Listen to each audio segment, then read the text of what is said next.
नमस्कार, मी शिल्पा गुजर. सुखी जीवनाचा मंत्र या आमच्या लाईव्ह शो मध्ये तुम्हा सगळ्यांचं खूप खूप मनापासून स्वागत आहे. नुकतीच होळी झालेली आहे, त्याच्यामुळे तुम्हा सगळ्या प्रेक्षकांना होळी आणि धुलीवंदनाच्या खूप खूप शुभेच्छा. आणि होळी आणि धुलीवंदनाचं गिफ्ट तुम्हाला हवं असेल तर तुम्हाला 4 स्क्रीनशॉट्स पाठवायचे आहेत आमच्या मोबाईल नंबरवरती, जो फ्लॅश होतोय व्हॉट्सअप नंबर. सध्या 4 स्क्रीनशॉट सलग असले पाहिजेत, क्लीन असले पाहिजेत, क्लिअर असले पाहिजेत आणि दोघांचे सुद्धा असले पाहिजेत. त्याच्यानंतर तुम्हाला मिळणार आहे सुखी जीवनाचा मंत्र हे पुस्तक घरपोच गिफ्ट स्वरूपामध्ये. त्याच्यामुळे हा शो बघायचा आहे आणि याच्यानंतरचे सगळे 4 एपिसोड तुम्हाला बघायचे आहेत आणि ते आम्हाला पाठवायचे आहेत. जर तुम्ही टीव्हीवरनं पाहत असाल तर तुम्हाला फोटो घ्यायचे आहेत आणि मोबाईलवरनं जर बघत असाल तर तुम्हाला स्क्रीनशॉट घ्यायचे आहेत. लैंगिक शिक्षण काळाची गरज या प्रोग्राम अंतर्गत आपण अनेक नवनवीन विषयांना हात घालतोय, अनेक युनिक प्रश्नांना आपण हात घालतो आहोत आणि याचं सगळं श्रेय तुम्हाला आहे, कारण तुम्ही नवनवीन विषय आम्हाला सुचवत असता, डॉक्टर विजय दहीफळेंना सांगत असता, व्हॉट्सअपमध्ये असेल, ओपीडी मध्ये असेल. तुम्ही जेव्हा जेव्हा सरांना भेटता तेव्हा अनेक प्रश्न तुमच्या मनात असतात आणि त्याच्यानुसारच हे विषय सुचत जातात. त्याच्यामुळे हे श्रेय तुमचंही आहे आणि डॉक्टर विजय दहीफळे सरांचंही आहे.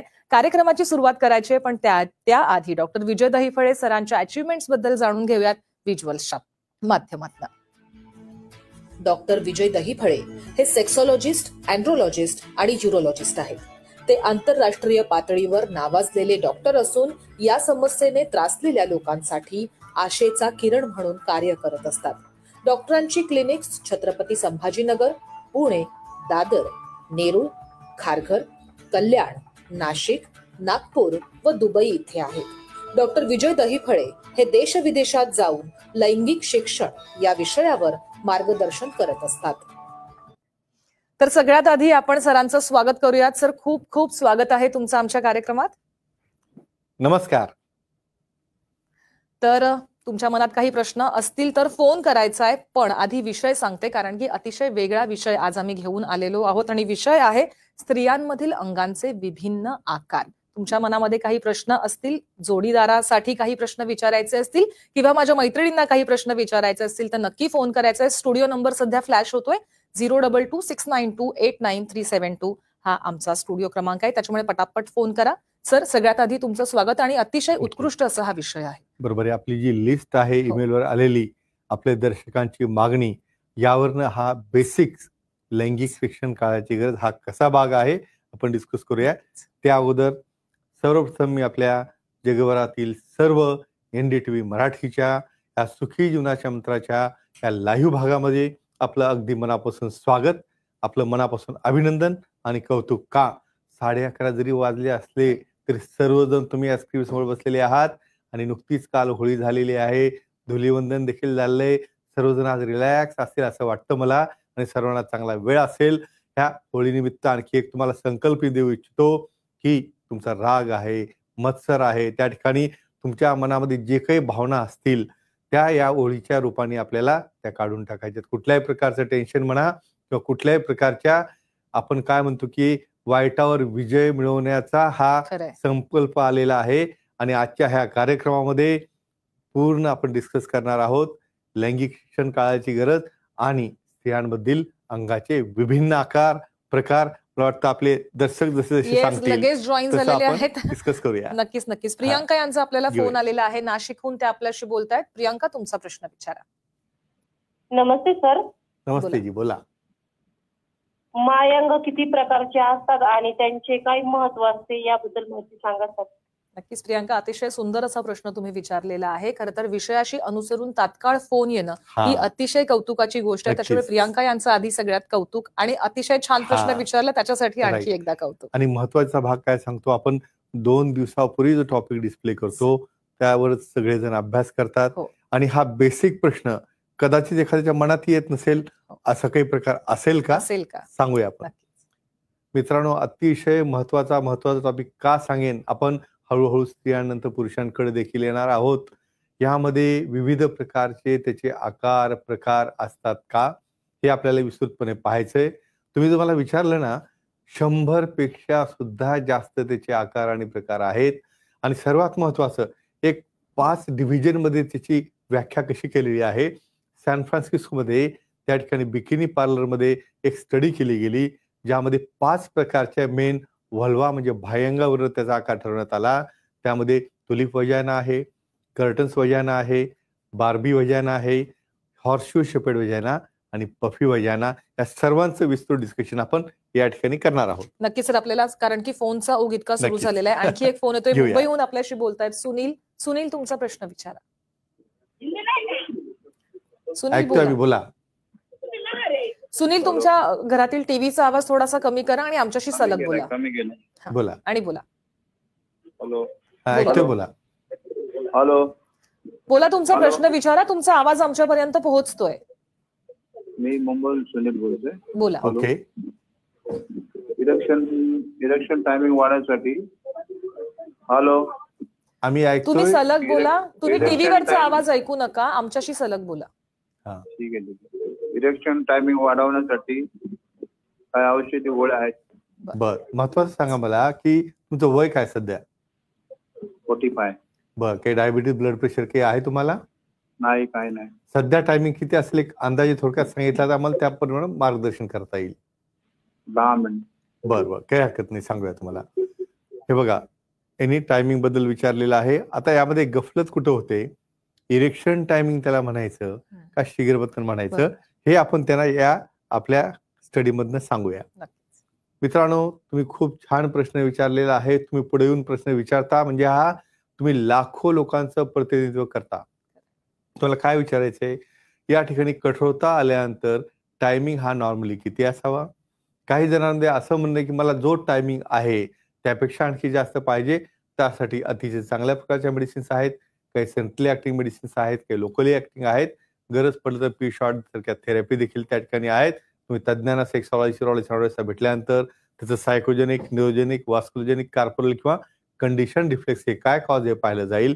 त्याप्रमाणे नक्कीच तुमचा टायमिंग हा वाढवण्यात येईल, जेणेकरून तुमच्या पार्टनरला तुम्ही सॅटिस्फाय करू शकता. मला वाटतं हे उत्तर त्यांना नक्कीच मिळालं असेल आणि त्यांच्यासारख्या ज्यांच्या मनात हा प्रश्न आला असेल त्यांना सुद्धा मिळालं असेल, समाधान मिळालं असेल त्यांना. नक्कीच. आपल्याला अजून एक फोन येतोय पुण्याहून, आपल्याशी बोलतायत मंगेश. मंगेश, तुमचा प्रश्न विचारा.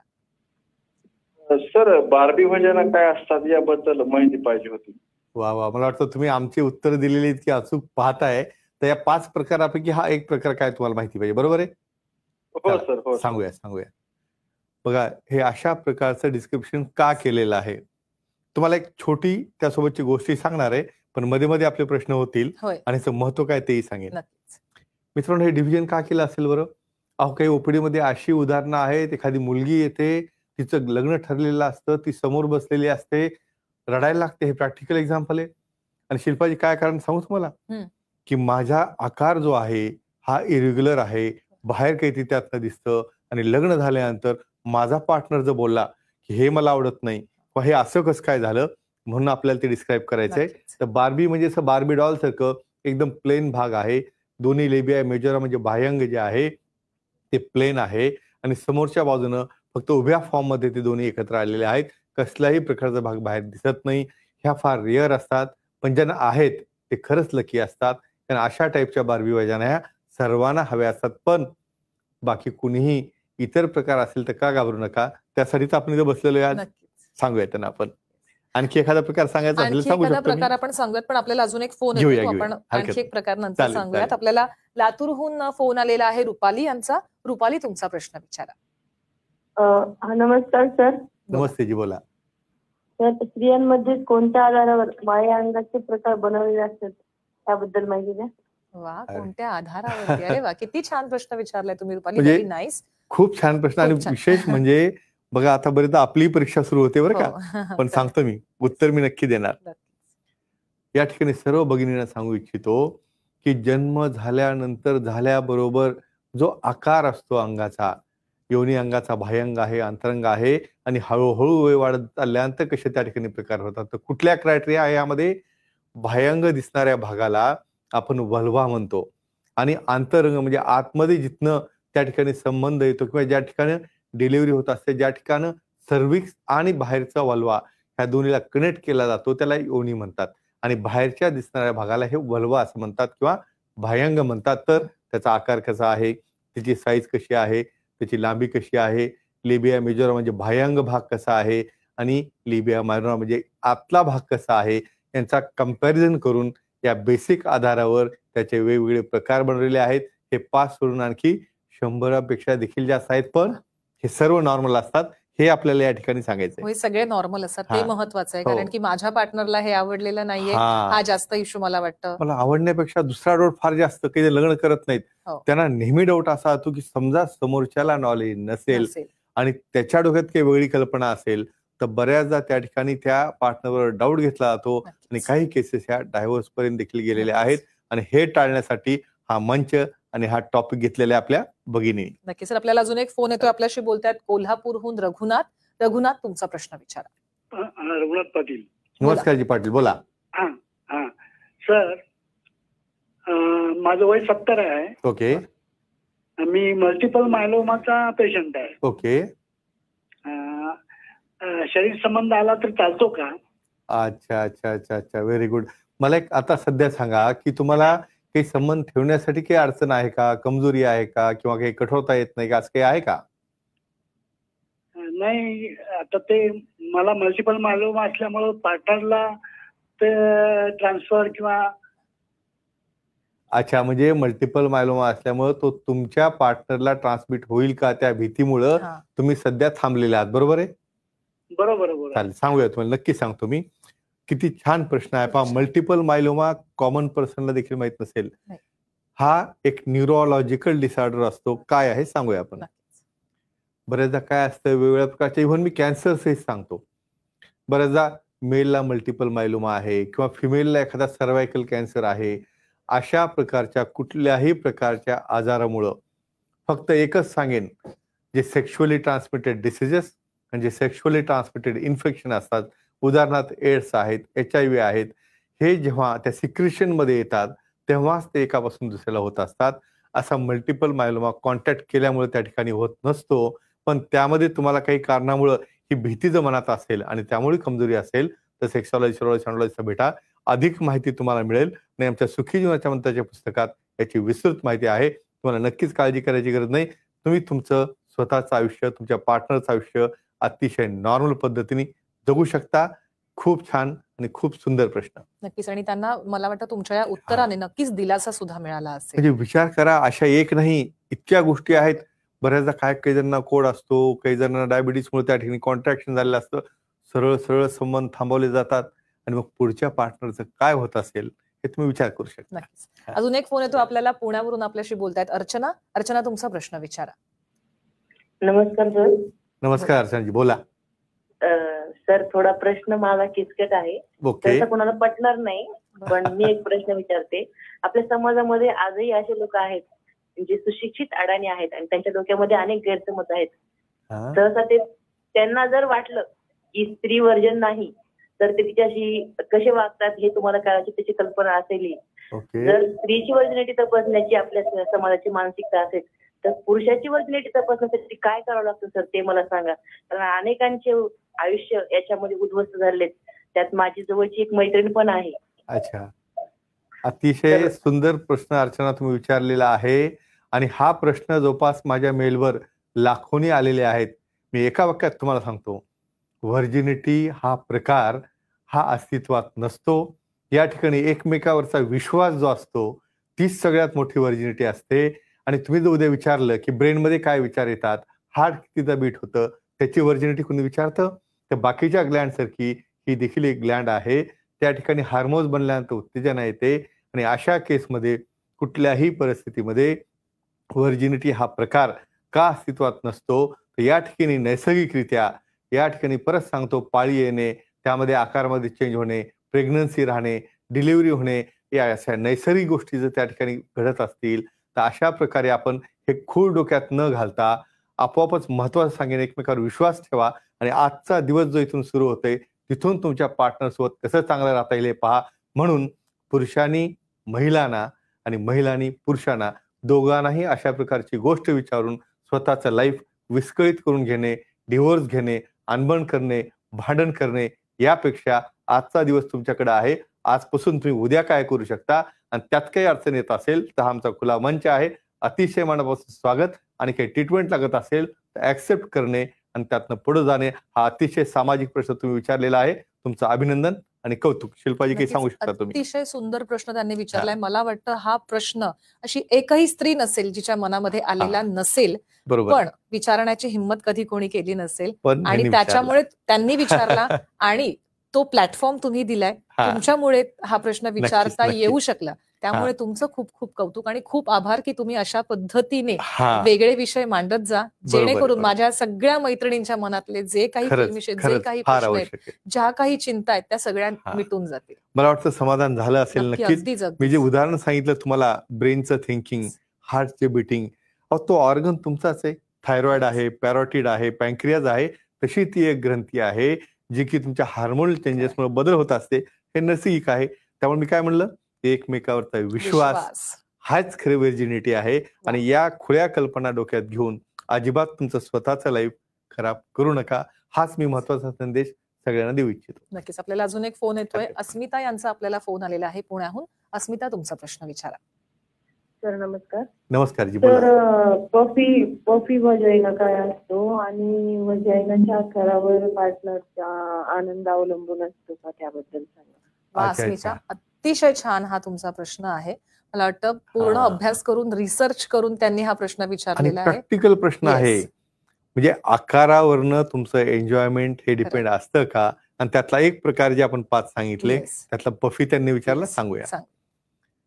प्रत्येक ऑर्गन पुरुषाचा असो, स्त्रीचा असो, निसर्गाने बनवताना अतिशय तो सुंदर आणि अतिशय चांगला आणि उपयुक्तच बनवलेला असतो.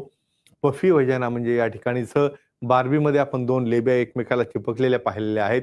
त्यामध्ये स्पेसिंग नसतं. पण या केसमध्ये पफीनेस म्हणजे थोडंसं स्वेलिंग, ज्या काही फॅट असतात महिला, त्या केसमध्ये लेबिया मेजोरा जे बाह्यंग असतं ते थोडंसं पुढं आलेलं असतं आणि थोडं ड्रँगिंग डाऊन म्हणजे खालच्या बाजूला ते झुकलेलं असतं. म्हणून त्याला पफी वजायना म्हणतात. आणि दुसरा उपप्रश्न तुम्ही विचारला, आकाराचा, एन्जॉयमेंटचा, तृप्तीचा, ऑर्गॅझमचा, याचा आणि आकाराचा बाहेरनं दिसणाऱ्या हा फक्त तुमचा चेहरा आहे. त्याचा काहीही संबंध नसतो. आणि नैसर्गिकरित्या तो परत त्या ठिकाणी डिलिव्हरी असो, मेन्सेस असो, प्रेग्नन्सी असो, जरी बदल झाला तर नॅचरली परत येत असतो. आणि आणखी जास्त माहिती पाहिजे असेल तर सुखी जीवनाचं मंत्राचं पुस्तक आहेच आपलं. नक्कीच. आपल्याला अजून एक फोन येतोय. आपल्याशी पुण्याहून बोलतायत राघवेंद्र. राघवेंद्र, तुमचा प्रश्न विचारू शकता. बदल झाला तर नॅचरली परत येत असतो. राघवेंद्रजी, तुमच्या टीव्हीचा आवाज थोडा कमी करा आणि आमच्याशी फोनवर सलग बोला तुम्ही.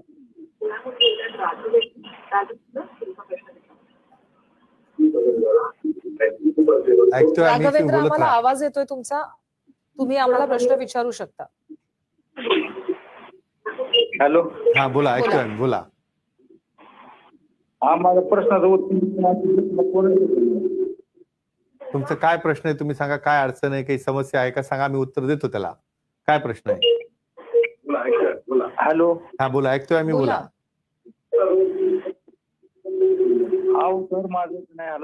सर काय बर, काही हरकत नाही. काही व्यत्यय असेल, बरेचदा काय असतं, खूप जणांना टीव्हीवरचं कॉन्व्हर्सेशन ऐकायला येत नसतं. आपण आणखी एक प्रकार सांगूया तोपर्यंत. आणखी एक प्रकार सांगूयात, पण अजून एक फोन आलेला आहे. फोन लाईन अप आहेत सर. पुण्यावरनं सुनील यांचा फोन आलेला आहे. सुनील, तुमचा प्रश्न विचारा.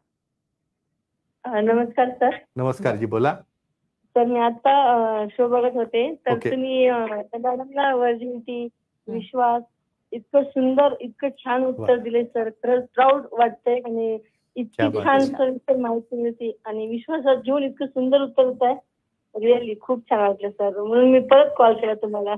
धन्यवाद तुम्ही दिलेल्या अभिप्रायाबद्दल. आमच्या सर्व भगिनी पाहत असतील आणि मला वाटतं प्रत्येकाच्या मनात कुठची जी सल असते ना, ती सल आज नक्की बाहेर आली असेल आणि त्याच्या पार्टनरलाही हे लक्षात आलं असेल की कोणाच्या काय चुका होत असतात आणि त्या सुधारण्यासाठी हा एनडीटीव्हीचा मंच कसा कामी येत आहे.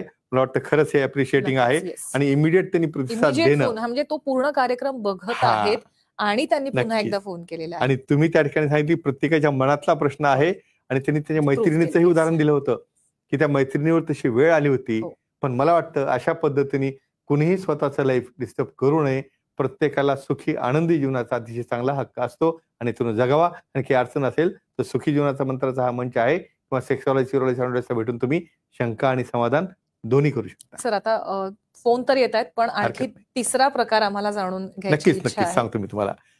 Horseshoe shaped. हॉर्सशू म्हणजे काय? बरेचदा आपण अशी नाल पाहतो बघा घोड्याची, त्यामध्ये काय असतं की तो यू शेपेड असतो, कारण या ठिकाणी योनीचा भाग हा थोडासा खालच्या बाजूने जुळलेला असतो, म्हणून तो यू आकाराचा दिसतो. असे विभिन्न आकार जरी असले तरी आतील अॅनाटॉमी ही नॉर्मल असते. आणि जसं आपण आता सांगितलं की त्या दिसण्यावरनं समोरच्या पार्टनरला काय आवडावं, त्याला काय आवडतं, मग असं जे विचारायला सुरू केलं तर आपला पुढचा टॉपिक काय राहणार आहे?